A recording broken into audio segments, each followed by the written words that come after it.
Bom, só para vocês terem a ideia do nosso grande desafio no estado, nós temos 42 unidades de conservação, são essas que vocês estão vendo em verde, né, no mapa. A gente tem praticamente 54% do estado que são áreas protegidas, né, entre elas as unidades de conservação estaduais, federais e as terras indígenas. As verdes são as unidades estaduais, as laranjas no mapa são as unidades federais e esses traçados vermelhos são as terras indígenas. E, além disso, a gente ainda tem as unidades de conservação municipais, que estão ali em roxo no mapa, tá certo? E aí, lembrando, né, que agora a gente tem a apresentação sobre a RPPN, a gente também tem algumas RPPNs no estado, que a gente tem que atualizar aí nesse mapa. Então, no estado do Amazonas, nossa unidade de conservação representam 12% do estado, né? São 18 milhões de hectares. Então, é um desafio bem grande falar também em pesquisa dentro do estado do Amazonas e dentro das nossas unidades. Pode passar, por favor. Se quiser voltar para cá, então, só para vocês terem mais 10 dados, né, em 2018 a gente emitiu 45 autorizações de pesquisa para essas unidades e em 2019 até agora a gente está com 41 pesquisas, né, acontecendo dentro das unidades de conservação do estado. E aí eu apontei aqui as principais temáticas que a gente tem de pesquisa hoje, né, nessas autorizações, que envolve ecologia, botânica, monitoramento da biodiversidade, manejo florestais de fauna, cadeias produtivas, né, principalmente dos produtos extrativistas. A questão da pesca é muito forte também no estado, a parte de turismo, a questão de saberes tradicionais, as condições de vida dos ribeirinhos, que envolvem saúde, educação, aspectos econômicos e uso dos recursos. Né? E aí a gente veio falar aqui, principalmente no caso da IDES do Atumã, né, que está dentro aí dessa rede. Então, eu estou aqui como órgão gestor, então não fui eu que executei a pesquisa, mas a gente recebeu, né, os resultados dessa pesquisa que foi feita lá. E aí eu vim mostrar para vocês um pouco de como os resultados dessa pesquisa agregam para a gente como órgão gestor na Secretaria de Estado. Então, junto com o projeto Simbiose, eles fizeram toda uma pesquisa de levantamento, aí, um sistema de indicadores da biodiversidade para os atores, e aí eles fizeram um estudo, uma análise sobre como que os comunitários estavam utilizando a questão do território, né, do solo, na questão dos roçados deles, que são as áreas de agricultura deles. E o que eles identificaram a partir dessa pesquisa? Eles identificaram a partir dessa pesquisa que eles estavam usando áreas que a gente, como órgão gestor, a gente não tinha previsto que eles estavam usando. Então, a gente tem um documento que chama Plano de Gestão, né, que no nível federal chama Plano de Manejo, que é o documento norteador para a gente, como órgão gestor, para a gente executar as atividades e as regras que estão para aquela unidade de conservação específica, né? É um documento específico daquela unidade que orienta a gente. E no plano de gestão, a gente não conseguiu, quando a gente foi elaborar junto com os moradores, identificar algumas áreas de agricultura. Então, quando a gente foi fazer o zoneamento da unidade, o mapeamento, para dizer onde que eles podiam ter esses roçados, né? Onde que eles iam deixar preservado, onde que eles podiam estar fazendo extrativismo, manejo de madeireiro florestal, a gente não conseguiu identificar que existiam algumas áreas antigas de roçado, e eles, por sua vez, também não falaram para a gente que usavam essas áreas, porque eles recebem um programa, né, que é serviços ambientais, que chama Bolsa Floresta, que é executado hoje pela Fundação Amazônia Sustentável.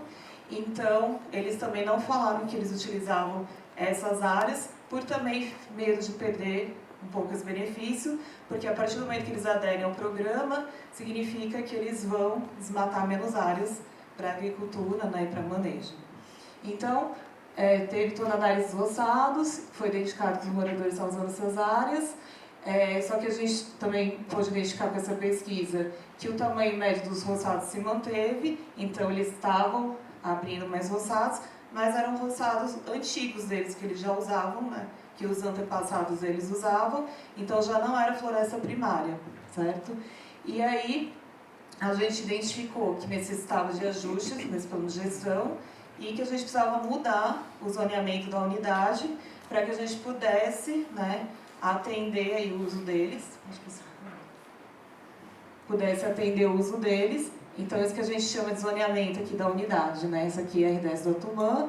Então, essa área vermelha é a área de uso intensivo, que a gente fala, que é onde estão as comunidades, os roçados, né? Onde a área, como diz o nome, é mais intensa.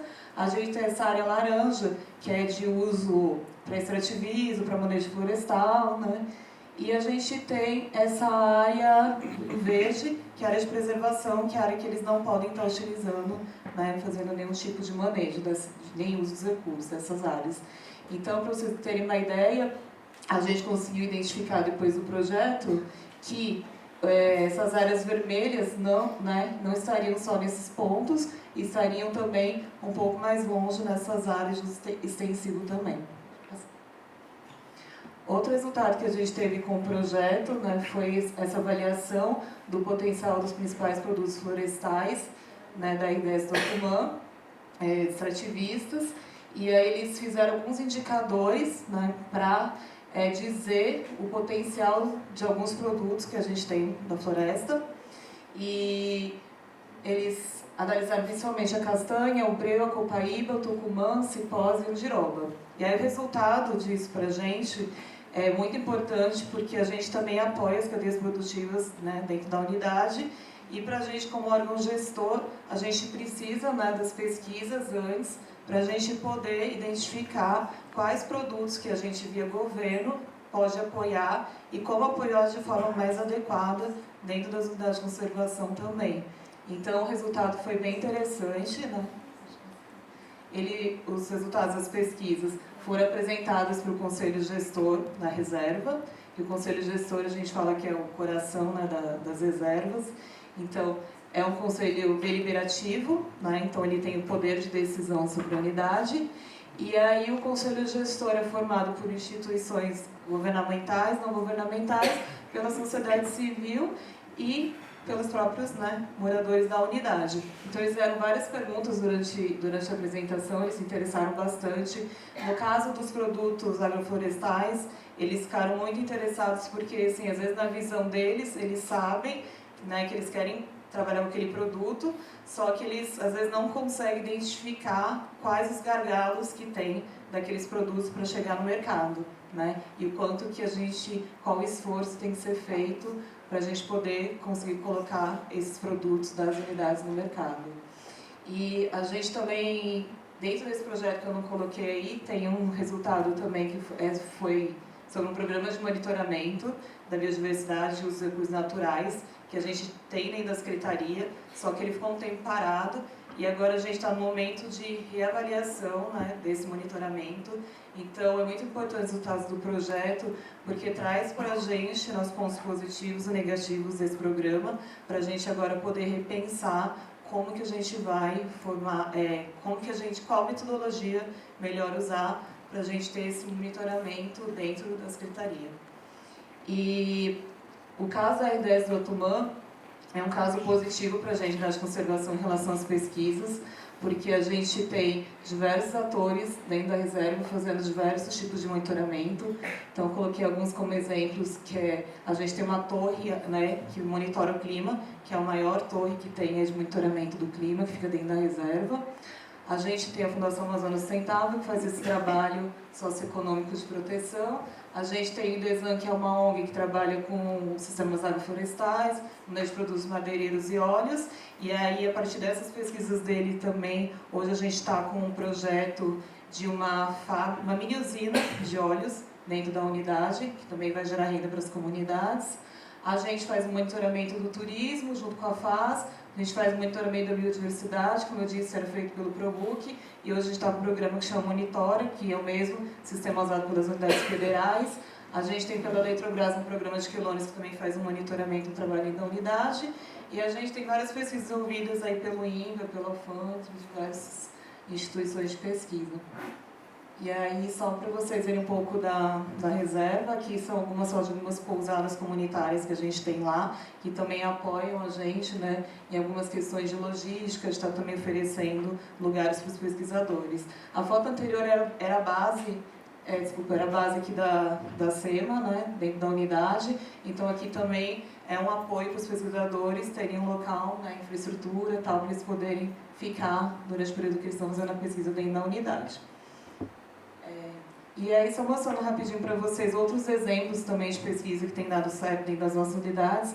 Dentro da IDS UNEI, a gente tem uma parceria com uma pesquisadora do INPA, que ela está fazendo todo um trabalho de instalar câmeras ao longo de toda a unidade. Essa unidade é bem próxima de Manaus, então ela sofre uma pressão bem grande. E aí foi identificados vários animais. Pode passar pelo banheiro. E para vocês terem uma ideia, ela está colocando câmeras em toda a unidade.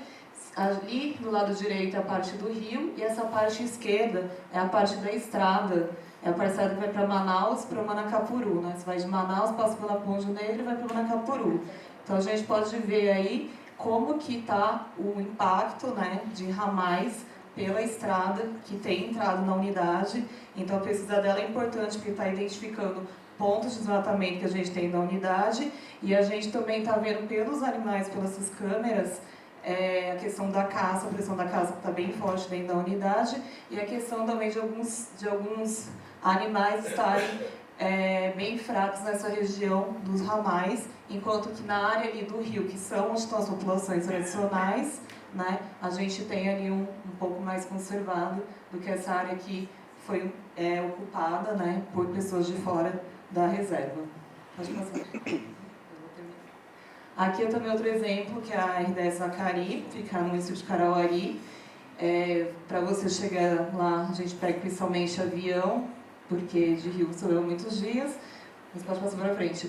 Mas o principal exemplo que a gente tem da RDS Acari é que sem parceria a gente também não faz nada. Então são diversos parceiros que atuam lá dentro daquele território, né, que é o território do Médio Juruá. Então a gente tem exemplos positivos do manejo de Pirarucu, a gente tem exemplos do manejo de quelônios. Está sendo a primeira unidade de conservação do Estado que está autorizada agora a fazer o manejo de quelônios. Então os comunitários vão poder comercializar os quelônios depois de anos, né, que vieram as pesquisas. Então teve todo o monitoramento participativo com eles. E aí agora eles vão ter a oportunidade, né, de poder se beneficiar ao longo desses anos todos de pesquisa e monitoramento que foi feito na área. E rapidinho isso aí. E aí é só um resultado de parceria também, que é a Casa Familiar Rural, onde vão ter várias capacitações lá para os comunitários dentro das unidades. Aí só falando, acho que terminar, só para agregar um pouco no debate, como sou eu que emito autorização pela Secretaria, todas as autorizações de pesquisa, a gente colocou um item dentro das solicitações de autorizações, que era qual seria a contrapartida sua da pesquisa para a unidade, né? O que a sua pesquisa traz para a comunidade e o que você, como pesquisador, né, poderia fazer além da sua pesquisa para a unidade, para os comunitários. Só que a gente deixou isso como sugestão, que era opcional, o pesquisador colocava ou não. E eu vou dizer que sim, sem sombra de dúvidas, que 90% dos pesquisadores não respondem. Então, assim, a gente vê, né, a importância da pesquisa. Os comunitários hoje eles já sabem, mas eles querem ter o retorno da pesquisa também para a unidade e para eles, né? Então é muito importante a gente também saber divulgar as pesquisas e trazer esse retorno para eles. Obrigada.